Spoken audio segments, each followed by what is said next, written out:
Hola, pues buenas tardes a todos, buenas tardes a todos los que me acompañan hoy en esta conferencia y que vinieron a escuchar. Mi nombre es Andrea Echeverría, para los que no me conocen, soy recién egresada de la carrera de diseño gráfico de la Universidad Marista y además soy muy apasionada del arte, de cualquier forma de arte, de las artes plásticas, del cine, de la música. Todo eso pues me encanta, y realmente algo que me gusta mucho también es estudiar acerca de ello y compartirlo. Y creo también firmemente que el arte tiene muchísimo que decirnos si sabemos escuchar, o más bien si sabemos observar, si nos referimos a artes plásticas. Y también el arte, sobre todo la pintura, puede ser un testigo de la historia muy, muy importante, una herramienta muy útil para poder entender sociedades enteras y eventos específicos que se llevaron a cabo en diferentes momentos de la historia. Es por eso que me dio la tarea de, pues teniendo en cuenta todo lo que está pasando actualmente, realizar una pequeña análisis, un pequeño análisis que pues está frente a ustedes, que es las pandemias y su impacto en el arte y pues por ende en la sociedad. Eso es lo que vamos a estar platicando en los siguientes minutos, y pues muchísimas gracias por acompañarme. A continuación también les muestro más o menos los puntos que voy a ir tocando. Lo que voy a hacer es ir comparando diferentes momentos en la historia, cómo sus sociedades reaccionaron ante diferentes sucesos, ante diferentes pues, pandemias, teniendo en cuenta sobre todo la peste negra en la Edad Media. Y a partir de eso hacer un análisis de lo que nosotros hacemos hoy en día a causa del coronavirus actual de 2020. Y bueno, además de eso, vamos a ir viendo qué es lo que pasó en ese momento después de la peste.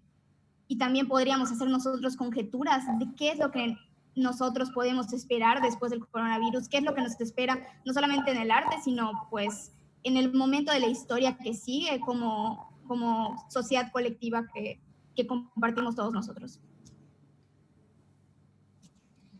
Bueno, creo que ya todos estamos un poquito, tal vez hartos de todas las noticias que escuchamos todos los días. Sabemos muy bien, o conocemos más bien muy bien el mundo en el que nosotros nos desarrollamos. Estamos viviendo una pandemia que realmente hace mucho no se vivía pues algo así. Realmente nunca se había vivido algo así en cuestión de todo lo que está abarcando. O sea, es una pandemia a nivel mundial, el coronavirus, el COVID-19, y es algo que está en boca de todos. Todos nos sentimos de alguna manera algo paranoicos acerca de este tema. Hemos tenido que ajustar muchas cosas de cómo nosotros vivimos y nosotros, pues, o sea, nuestro modus vivendi, literalmente, todo lo que estábamos acostumbrados a hacer, tuvimos que cambiarlo por esta contingencia, por esta emergencia sanitaria, y eso también causa que nuestra mentalidad pues cambie y haya tenido que cambiar de un día para otro. No solamente con respecto a la enfermedad, sino también con todo lo que ello representa, o sea, todo lo que es la crisis económica que esto también está trayendo. Las personas pues hemos tenido que dejar todas las actividades que teníamos fuera para aprender a vivir pues una vida de quedarnos en casa, de exponernos lo mínimo, de salir lo mínimo para también evitar ese contagio, que ese contagio se propague. Mucho de esto también ha afectado pues a pequeñas y grandes empresas. Muchas empresas han tenido que ver sus ingresos bajar, disminuir, han tenido que dejar ir personas, muchas personas han dejado de ver ese ingreso al que están acostumbradas, han tenido que ver alguna otra forma de llevarle pues el sustento a sus familias, y no solamente eso, sino también ver la manera de convivir pues con sus familias todo el tiempo a causa de esta contingencia. Toda nuestra vida pues ha cambiado de un día para otro, y eso puede ser muy difícil para pues muchos de nosotros, pero tenemos que también tener en cuenta que lo que está pasando ahora es muy diferente a otro tipo de pandemias que han habido en otros puntos de la historia, precisamente por el momento en el que nos encontramos. Estamos en 2020, tenemos muchísima tecnología, tenemos el Internet, tenemos esa herramienta tan grande que es el Internet, que nos deja acercarnos a personas que pues están lejos de alguna manera, platicar con ellos, no sentirnos tan aislados de lo que pasa, porque en realidad todo lo tenemos, todas las noticias, todo lo tenemos en tiempo real. Y eso es algo que nunca había habido en una situación como la que estamos viviendo ahora, en alguna pandemia. Y bueno, considerando todo esto, podemos también nosotros tener un punto de partida para comparar lo que está pasando actualmente con lo que pasó hace 100, 200, 300, 500 años, que es pues el objetivo de la conferencia de hoy. Hoy más que nada quiero que tengamos como punto de comparación la peste negra, que fue algo que azotó a Europa hace más de 500 años de una manera que pocos se pudieran imaginar.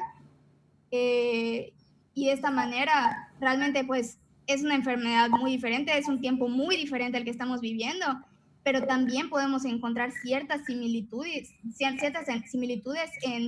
no solamente en el arte de la época, que están pues es el timón del que nos vamos a agarrar para esta conferencia, sino que también en la sociedad fue un cambio muy, muy grande, que pues por ende pues se vio reflejado en el arte. Y bueno, la peste negra fue, para los que no saben, una enfermedad que realmente acabó con 1/3 de la población de Europa en el año 1346, del 1346 al 1353. Hay que tener en cuenta también que esta fue una enfermedad que tuvo varios pues, rebrotes a lo largo de los siglos, sobre todo en los siglos XIV, XV y XVI, pero este fue el primer gran brote del que se tiene pues, testimonio, memoria, y realmente podemos encontrar 48 millones de afectados más o menos, ya sea directa o indirectamente a causa de esta enfermedad. ¿Y a qué me refiero con esto? Es que si no murieron de esta enfermedad, murieron de alguna otra causa, pues que estaba ligada a esto, el abandono de sus familiares, la hambruna, las condiciones insalubres, cualquiera de estas características o cualquiera de estas causas pudo haber sido objeto de muerte de estas personas. Es la pandemia más grande que Europa había tenido hasta ese momento, y realmente también tenemos que tener en cuenta que era una sociedad muy vulnerable. La Edad Media son alrededor de 1000 años de condiciones muy, muy insalubres. La mayor parte de su población no vivía con condiciones dignas. Creo que eso es lo que también hace muy diferente pues, la situación que estamos viviendo hoy. Sí tenemos muchísimas personas que no tienen vidas dignas, pero esto en realidad en la Edad Media era la vasta mayoría, el 97%. Vivían en la sociedad, no tenían que comer, la mayor parte eran campesinos, eran personas que no tenían educación, no tenían acceso a la educación, ya que estaba solamente pues ligado ya sea a la nobleza o al clero. Y bueno, realmente por donde se vea una población que estaba pues muy, muy vulnerable ante cualquier situación. De por sí habían hambrunas, de por sí habían guerras, de por sí no habían suficientes recursos, o en realidad sí los habían, pero estaban todos pues destinados a la nobleza. Y pues llega esta peste enorme que literalmente terminó de rematar a todas las personas que tristemente pues no pudieron adaptarse a la situación. Pero aquí hay algo también muy curioso, porque es una de las primeras enfermedades que no, pues que dicen los historiadores, que no distinguía clases sociales. Podía matarte si fueras una persona pobre, una persona rica, una persona con recursos, un esclavo, fueras laico, fueras religioso, cualquier persona se vio afectada por esta enfermedad. Y dado a que la sociedad de ese momento era sumamente religiosa, todos pensaban que en realidad esto era un castigo de Dios, porque no tenían explicación alguna para esta gran enfermedad.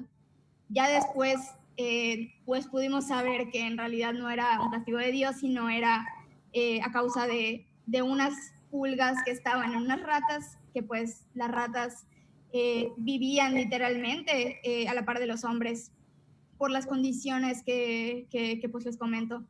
Irónicamente, también esta enfermedad se originó en China y a través de la ruta de la seda, que era pues una de las rutas comerciales más importantes que iba de Asia a Europa. Esta enfermedad se fue propagando en las ratas que iban en los barcos en comerciantes.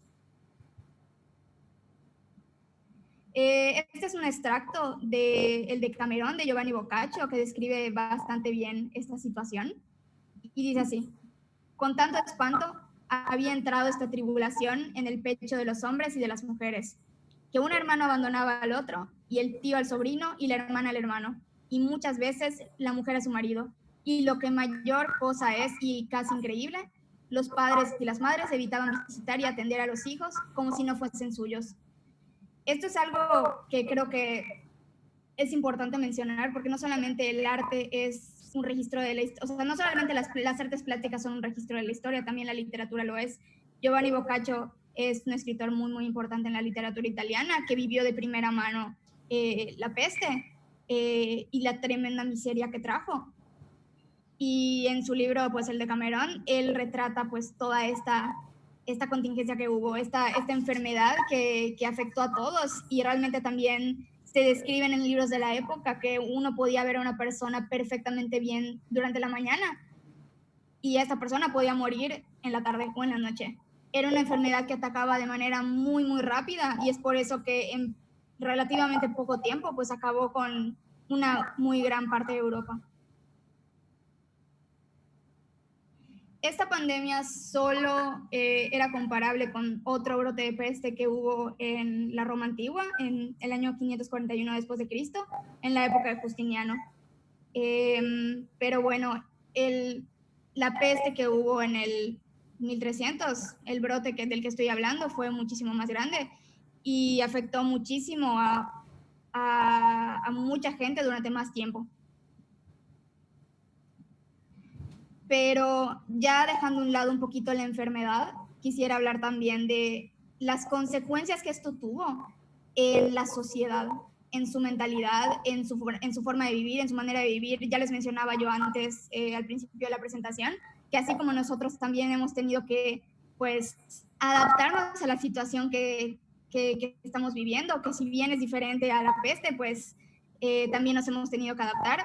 Pues la sociedad del momento tuvo que adaptarse a la situación porque era eso o pues morir realmente.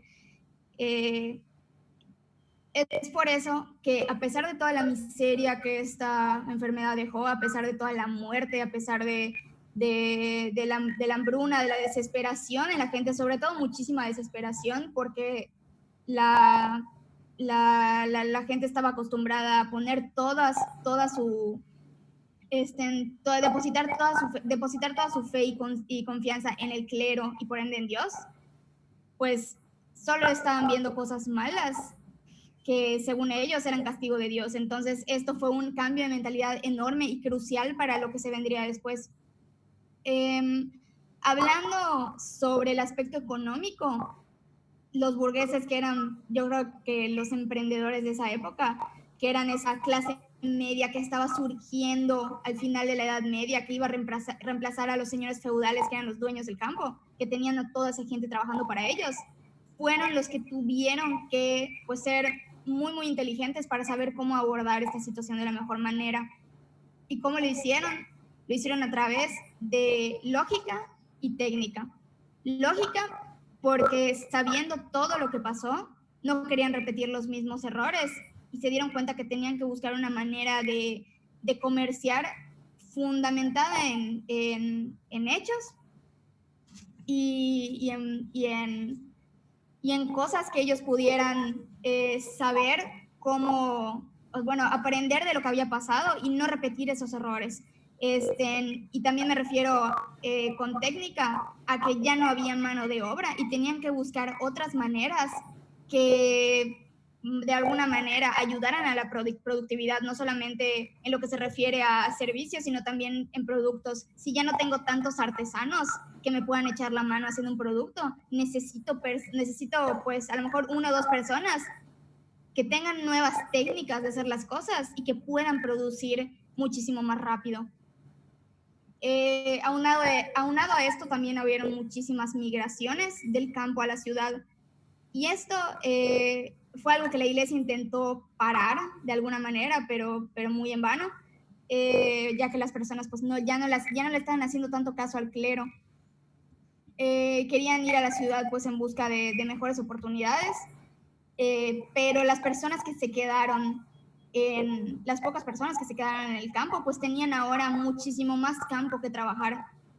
Así que ellos también pudieron de alguna manera mejorar su estilo de vida aliándose con los burgueses, que pues ahora eran las personas que les iban a pagar ese trabajo y que les iban a pagar muy bien si desarrollaban esas nuevas técnicas que se estaban buscando. Esta es una manera de ver las cosas muchísimo más científica de lo que se tenía hasta ese entonces.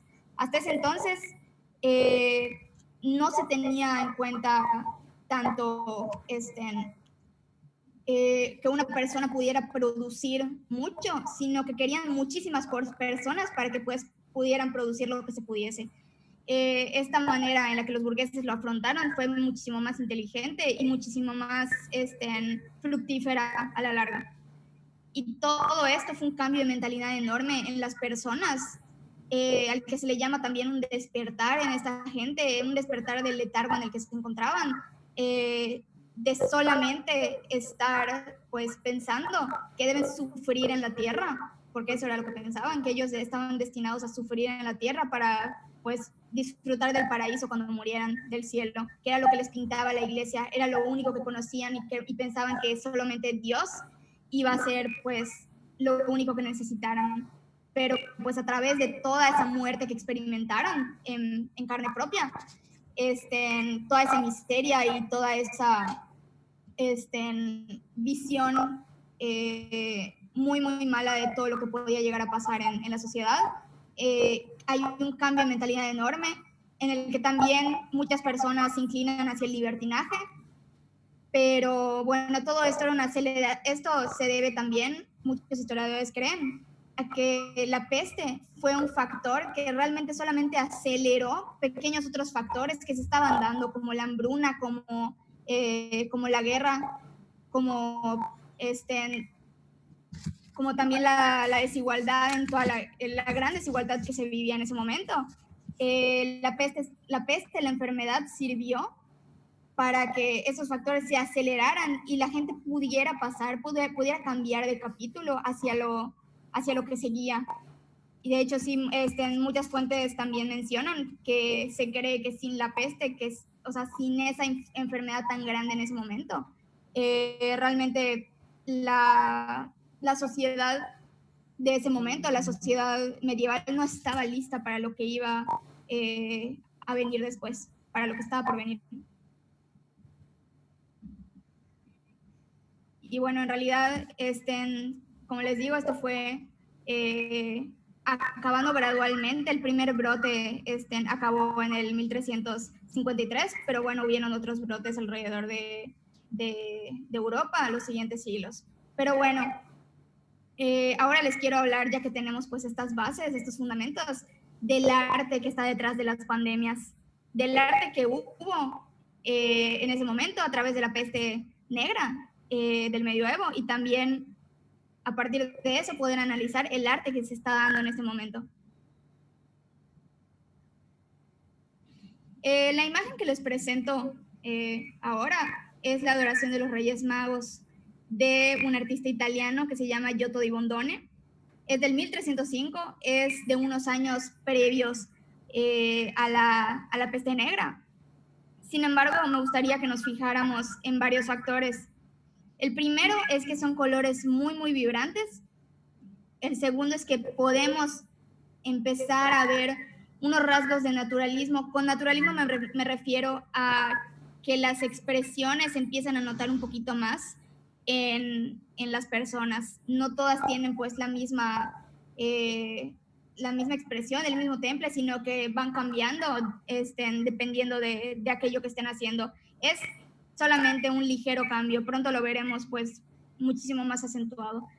Pero en ese momento, bueno, empezamos a ver esos rasgos en los rostros, empezamos también a ver los detalles en la ropa, en las vestiduras de los magos, del ángel, de María y de José, y obviamente del niño Jesús. Y estos son pequeños detalles que en el arte medieval no habían. El arte medieval estaba, tenía el único objetivo de ilustrar a la gente, al pueblo, en las Sagradas Escrituras, en literalmente lo que el clero quería que, pues, que las personas supieran, porque solo les interesaba, no solamente al clero, sino también al gobierno, solo les interesaba que los plebeyos supieran de religión, de ese tipo de cosas, de que si no obedecían, de que si no se resignaban, pues iban a irse al infierno, no iban a estar en la gloria de Dios. Pero esto es un ligero cambio que vemos previo a la peste, ya que a este artista, a Giotto, se le considera un artista de transición y más que nada, a través de la peste también se cree que hubo un retroceso en el arte. Con Giotto, con esta imagen, podemos decir que las personas, o sea, bueno, por lo menos en el arte ya se estaba logrando un progreso, pero la peste pues no dejó que eso culminara completamente o se terminara completamente hasta años después. ¿Por qué pues me refiero a esto? Lo que vemos ahora se llama Enterrando a las víctimas de la peste en Tournai. Tournai es un pueblo en Bélgica que fue muy, muy azotado también por la peste. Y creo que vemos bastantes diferencias con la adoración de los reyes de Giotto.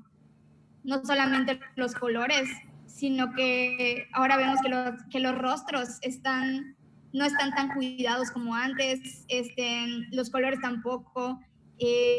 Realmente a las personas o a la persona que realizó esta ilustración solamente le importaba reflejar lo que se estaba viviendo en ese momento.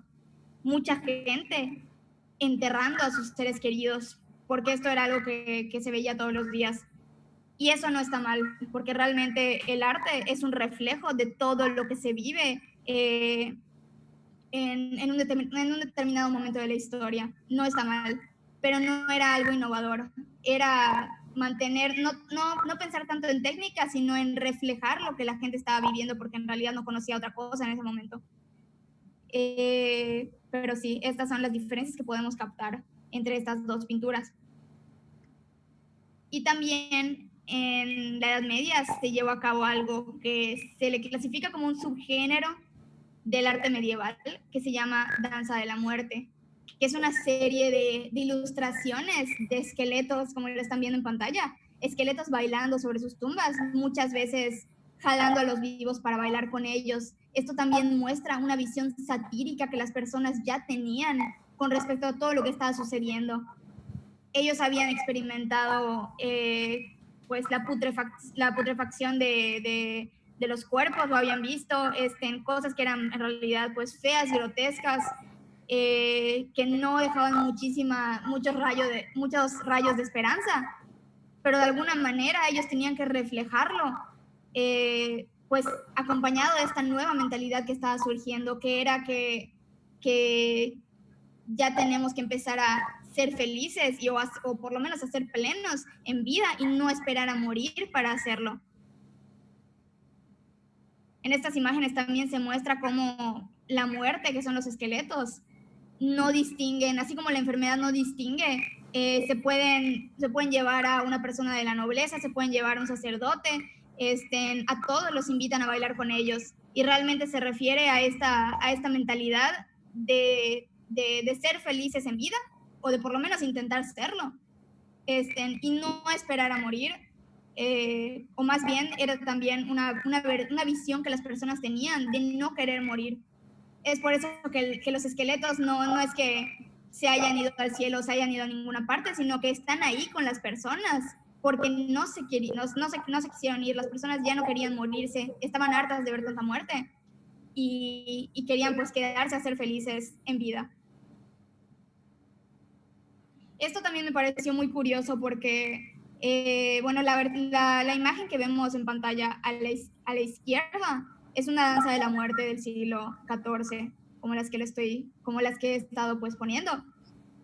Pero del lado derecho vemos una imagen un poquito similar, pero no es para nada de la Edad Media, sino que es una imagen, es un grabado de José Guadalupe Posada, que es un artista gráfico mexicano de principios del siglo XX. Es muy, muy conocido también por haber sido el creador de la Catrina, como la conocemos hoy en día. Y él era más que nada un cronista de la época que se dedicaba a retratar a las masas, al pueblo mexicano, de una manera que también fuera satírico y de una manera que él pudiera reflejar esa mentalidad que él tenía, que decía así, que era todos al final somos lo mismo, todos al final somos huesos, no importa si eres rico, no importa si eres pobre, todos vamos al mismo lugar. Y es muy curioso porque es más o menos la misma mentalidad que tenían las personas después de la peste negra o durante la peste negra, siglos atrás. Pero también refleja esa manera irónica de ver la muerte, que luego también nos caracterizaría muchísimo a la cultura mexicana, ya que, bueno, él vivió todo el porfiriato y todas las desigualdades que habían también en el porfiriato. Y así es como vemos y empezamos a comparar. Sé que lo que tenemos a la derecha, que es del porfiriato, no se refiere a una enfermedad, pero también es un evento histórico que, si nos damos cuenta, podemos ir comparando con cosas que no pasaron al mismo tiempo, pero en el que la sociedad se le prendió ese foco y tuvieron una idea más o menos similar. Y bueno, ahora nos transportamos al 2020 para hacer esa comparativa de la que he venido hablando, ya que ya conocemos el arte tras la peste de la Edad Media. Ahora también podemos comparar con el arte que estamos viviendo hoy en día a causa del coronavirus. Lo que vemos en pantalla es obra de Hijack Art, que es un artista callejero de Los Ángeles. Y como vemos, pues es un arte que fue hecho en una pared.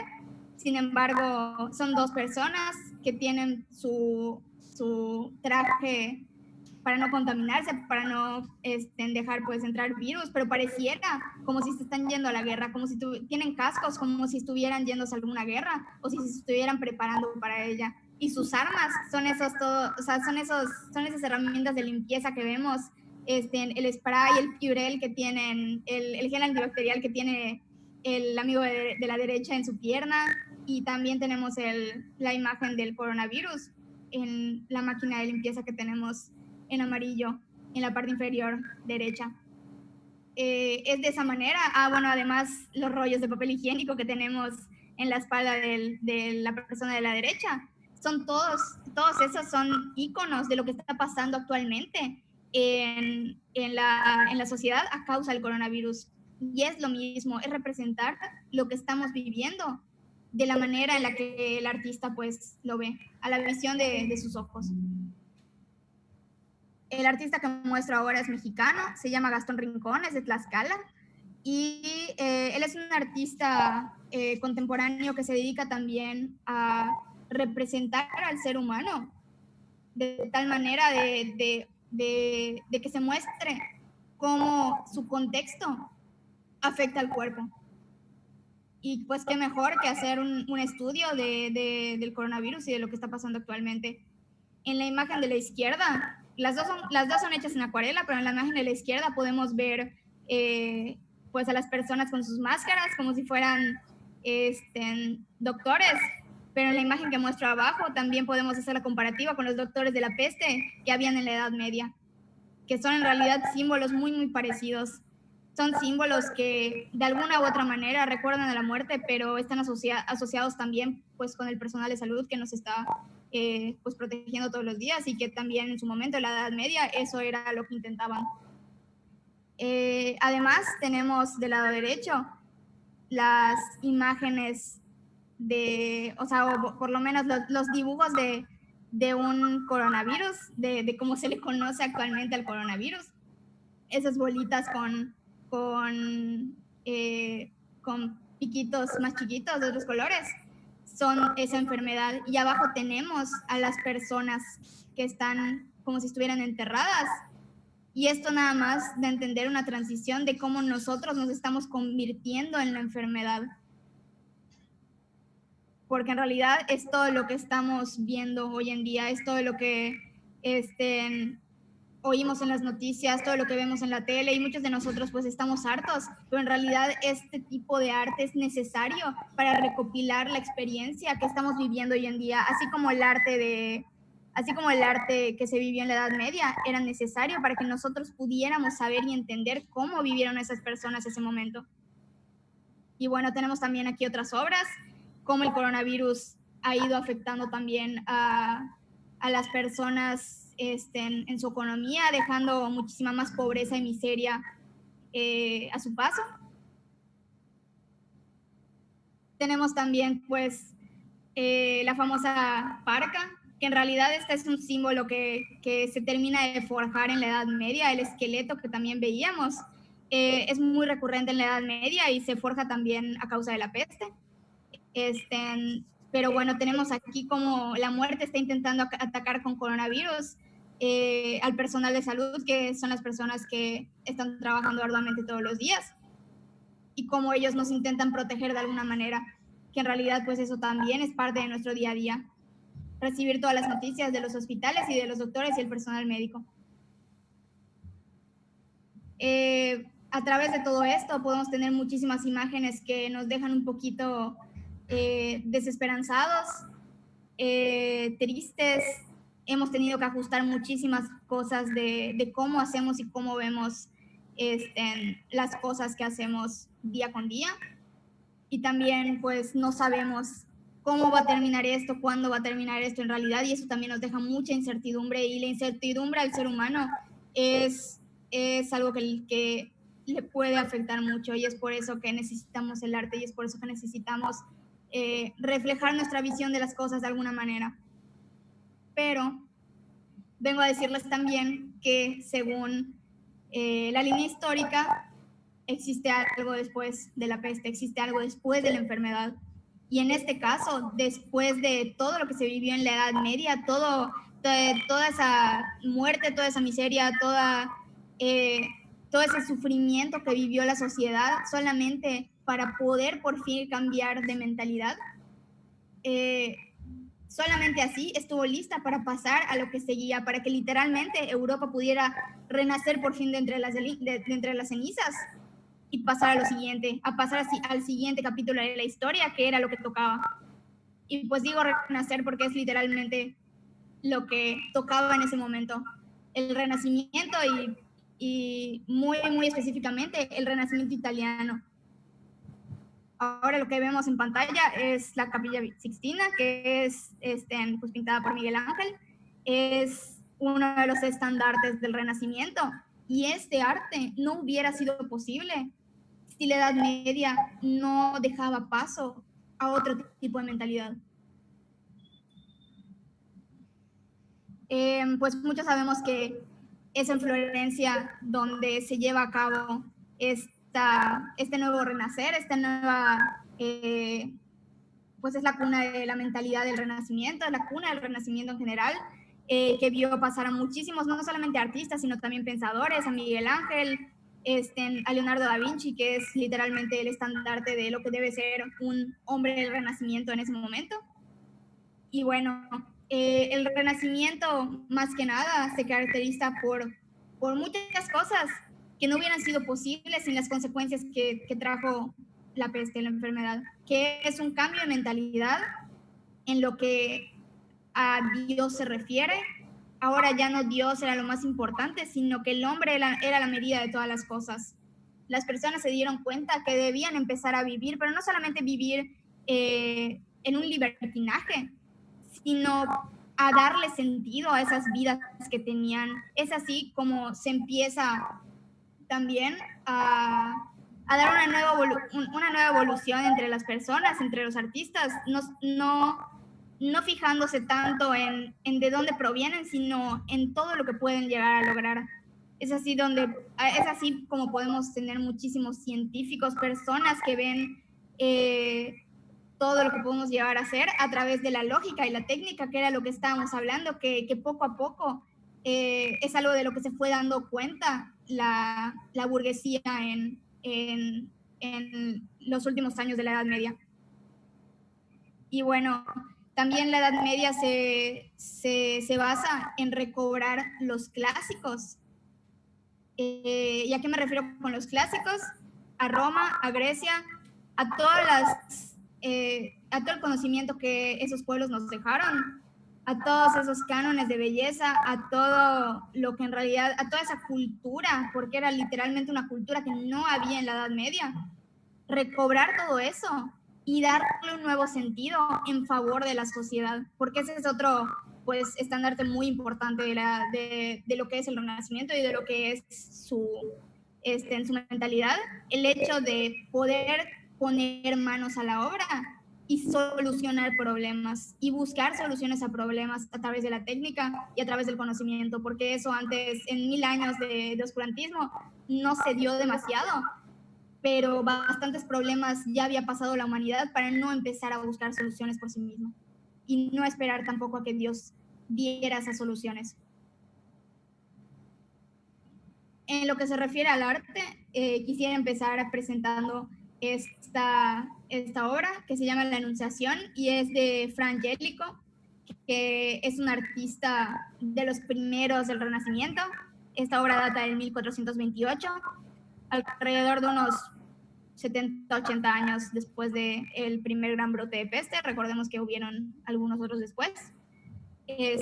Seguimos viendo una temática religiosa, porque esto no se fue del día de la noche a la mañana, pero vemos bastantes cambios muy, muy grandes que la hacen diferente a todo ese arte de la Edad Media, a todas esas danzas de la muerte que vimos, y lo acercan muchísimo más a esa obra del Giotto, de los Reyes Magos que yo les había mencionado.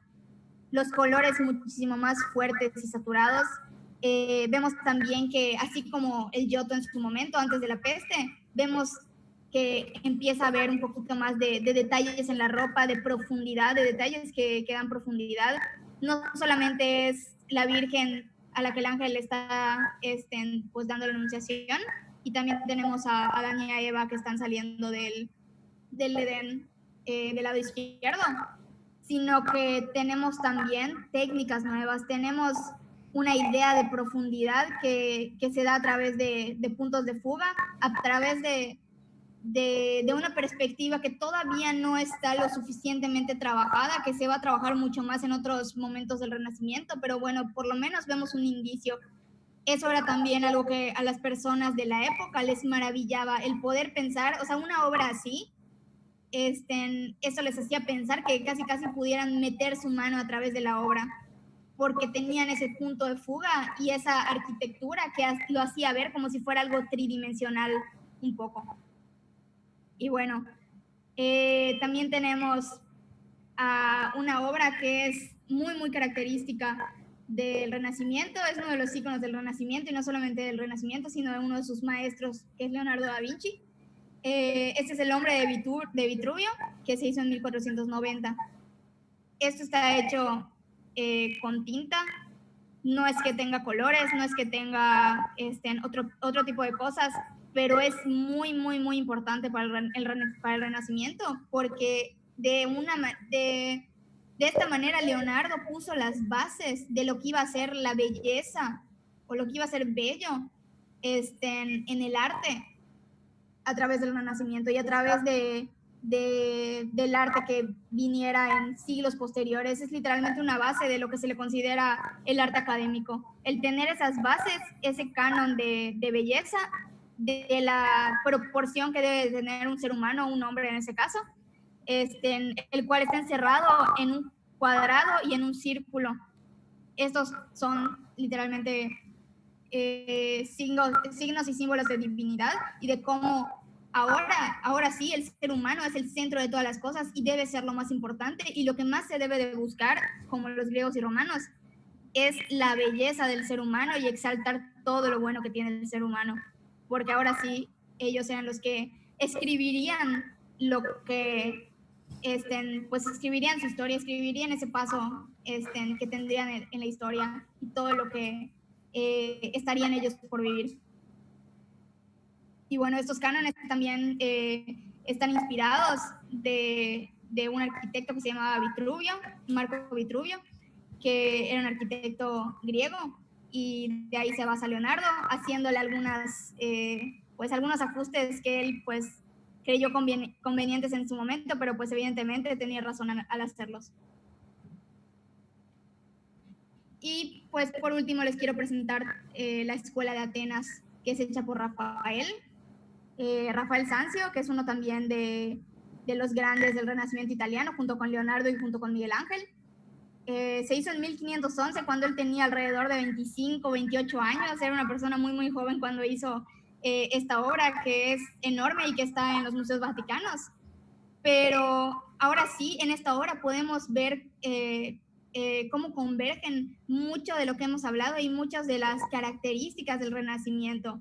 Esa perspectiva, esa idea de profundidad que ya está muchísimo más trabajada que lo que habíamos visto con Fra Angeli, con la Anunciación.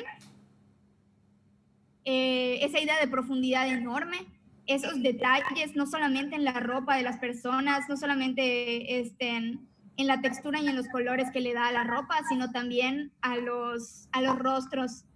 En esta obra,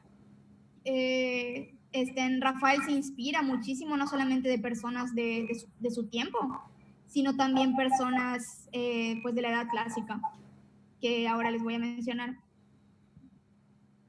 Como vemos, tenemos marcadas algunas personas, pero antes de hablar de ellas, quisiera decirles que las estatuas que tenemos en la parte de atrás, a la izquierda y a la derecha, son de Apolo y son de Atenea, que son los dioses, pues, o sea, son dioses muy importantes para Grecia, que también son estandartes del conocimiento y de la sabiduría. Y bueno, ya teniendo en claro esto, podemos analizar un poquito las personas a las que nos referimos en esta obra. A la izquierda, arriba, con un casco y con un traje como azul, como un traje de guerrero romano azul. Tenemos perdón, se me fue el nombre.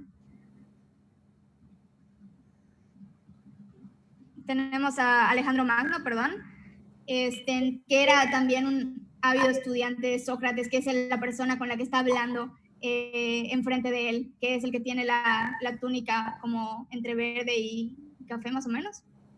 En medio tenemos a Platón hablando con Aristóteles, pero ese Platón que vemos con barba larga blanca, la persona que está en la izquierda, está inspirado también en el rostro de Leonardo, que para Rafael, Leonardo era como su Platón. Era una persona que pues tenía en muchísima estima y en muchísima admiración también por todo lo que había logrado.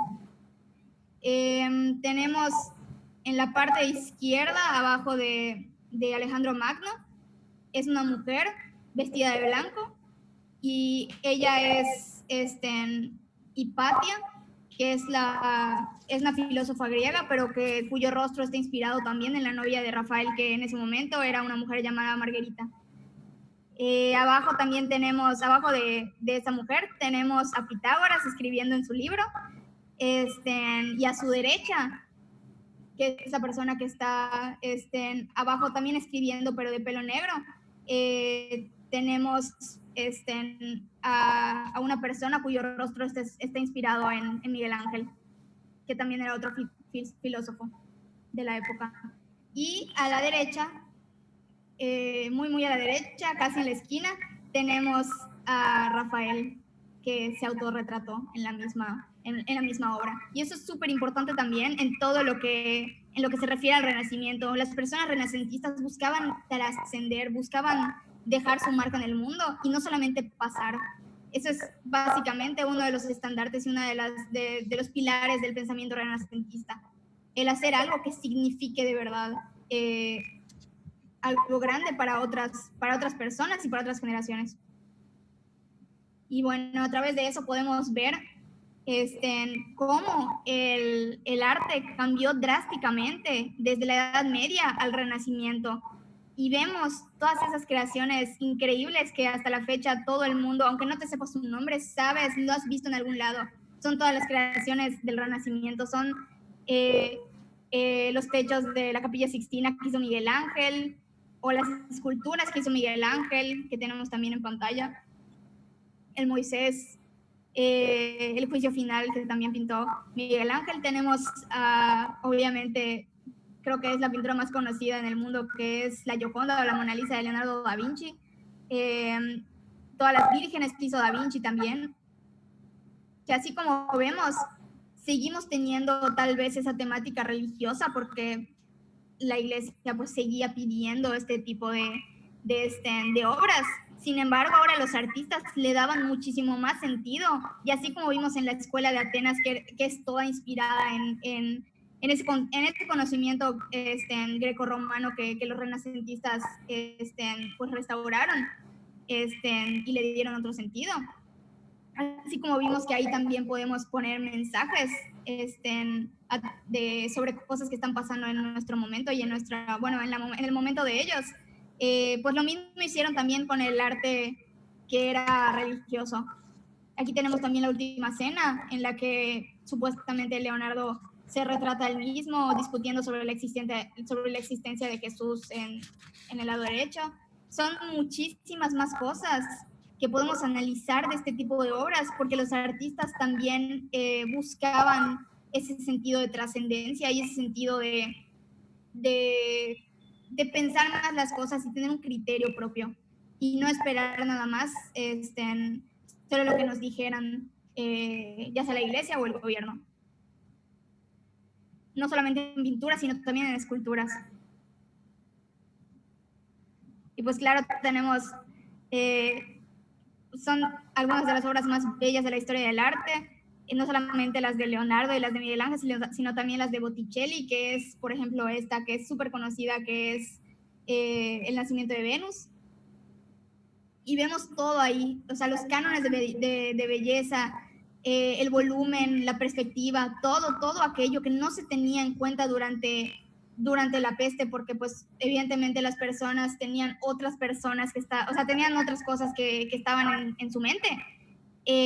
Podemos ver también todo lo que la miseria pudo dar paso para que se convirtiera en belleza en todo el Renacimiento.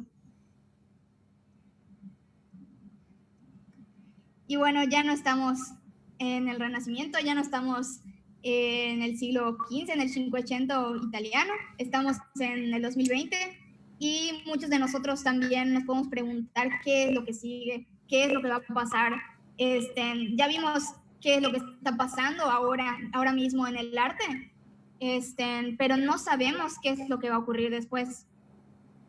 Esa es una incógnita con la que vivimos, pero yo creo que si seguimos la línea histórica, sobre todo pensando que hay muchísimas personas que ahora están encerradas en sus casas y no pueden hacer nada más que tal vez trabajar, tal vez escribir, pintar, hacer música. Creo que estamos a punto de vivir un boom artístico muy, muy grande, y no solamente en el arte que vemos en los museos al que estamos acostumbrados, sino en la generación de contenido, que es a lo que estamos acostumbrados hoy, a que sea pues nuestro verdadero arte, lo que verdaderamente nos educa y nos ilustra como generación y como sociedad. Las películas, los libros, todo aquello que leemos, eso es contenido, y es contenido que se está generando en este momento, que sí, mucho de ello va a ser proyección de lo que está pasando en este momento, que pues es el coronavirus y es la enfermedad y es el estar encerrado. Pero después de eso creo que podemos esperar tal vez un nuevo renacimiento. Tal vez este encierro era necesario para que nosotros nos planteáramos muchas cosas de nuestra mentalidad. Y así como las personas en la Edad Media tuvieron que replantearse todo lo que pensaban, tal vez nosotros ahora vamos a dar ese paso. Tal vez nosotros ahora nos vamos a dar cuenta que ahora le debemos dar más valor al ser humano, pero no como lo tenemos ahora, en un valor de materialismo o en un valor pues que puede llegar a ser un poco ególatra, que, que hace lo que sea para pues mantener las apariencias, sino que también podríamos dar paso a esa nueva mentalidad de el ser humano es lo que importa, pero no solamente el ser humano, sino también la naturaleza con la que vivimos, no, o sea, los animales, el medio ambiente, hoy que es Día de la Tierra, el replantearnos todo ese tipo de cosas. Y también no solamente eso, sino el poder de verdad, ahora sí, tal vez, dar un vistazo a los clásicos. Ahora tal vez nosotros seremos los que veamos hacia el Renacimiento y veamos qué podemos sacar y generar cosas que de verdad trasciendan y de verdad sean pues de utilidad no solamente para nosotros, no solamente podamos resolver los problemas que nos acontecen hoy en día, sino también resolver problemas que puedan ser también en un futuro, problemas que también puedan tener personas de otras generaciones. Tal vez nosotros no lo veamos hoy, pero la generación que está por venir, yo creo que en realidad a todo pues teniendo en cuenta todo lo que está pasando ahora, pues es muy prometedora. Todo lo que vamos a ver en los próximos años es muy prometedor. Y sé que cuando hay tormenta, pues sí hay mucha incertidumbre y hay mucha tristeza y hay mucha desesperación, pero yo creo que cuando salga el sol vamos a ver realmente en lo que se ha convertido en nuestra sociedad y en lo que podemos llegar a ser. Y pues quisiera terminar también esta conferencia con una frase que a mí me gusta muchísimo, que se le atribuye a Napoleón, pero pues dice: aquel que no conoce su historia está condenado a repetirla. Y en realidad quería basar esta conferencia en eso, quería que todos pues supiéramos un poco, no solamente lo que ha ocurrido en el arte en otros tiempos, sino en la sociedad y en lo que podemos esperar que va a pasar hoy en día a causa de toda esta situación que nos tiene a todos un poquito nerviosos. Y pues esto es todo, esta es mi presentación. Espero la verdad que haya sido de su agrado. Y si tienen alguna duda, pues estaré más que feliz de contestarlo.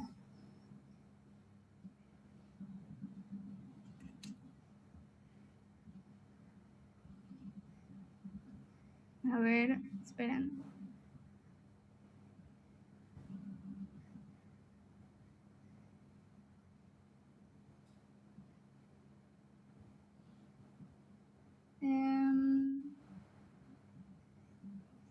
Estoy viendo.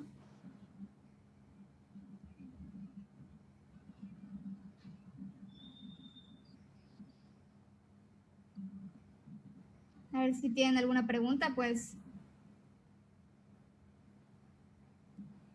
Sabe toda esta situación que nos tiene a todos un poquito nerviosos. Esperen.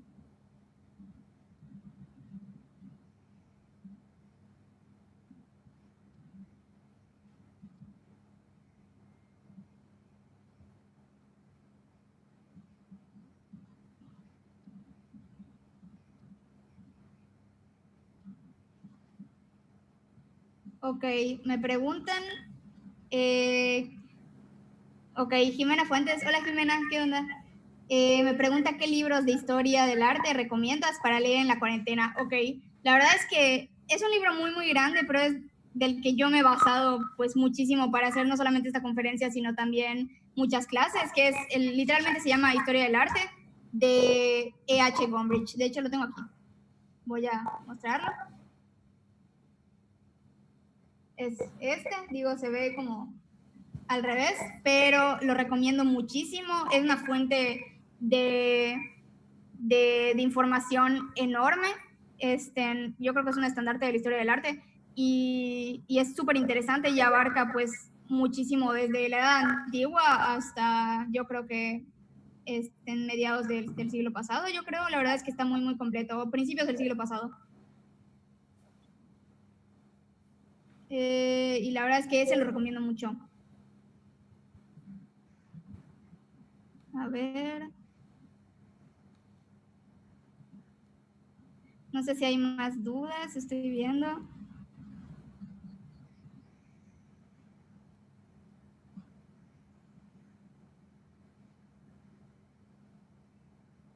Ivana Mateus me dice que la salude, le manda saludos. Hola Ivana, muchas gracias por ver esta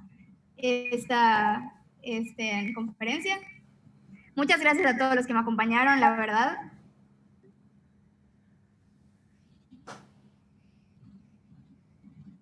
Muchas gracias, Antonio Buenfil. Ok, Josmi Jet me dice, por lo que mencionaste a lo largo de la presentación, ¿hacia dónde crees que se dirige el enfoque del arte de esta generación? ¿Esperanza? Ok. Jos, hola, un saludo. La verdad es que es correcto, eso es precisamente lo que creo. Yo creo que se viene una generación en el arte muy innovadora, sobre todo teniendo en cuenta que ahora tenemos herramientas que no se tenían antes, que son herramientas digitales. Yo creo que el arte va a evolucionar a ser un arte digital y muchísimo más innovador, pero también muchísimo más esperanzador, con una visión de las cosas que tal vez se pueda asemejar un poquito, no completamente, porque son tiempos diferentes, pero se puede asemejar un poquito a lo que se vivió en el Renacimiento, ese sentido de trascender, creo que puede caracterizar a las generaciones siguientes de artistas, y el uso de las nuevas tecnologías para hacerlo, así como vimos que después de la Edad Media vinieron nuevas técnicas, pues yo creo que de esta manera vamos a tener nuevas técnicas en el arte también.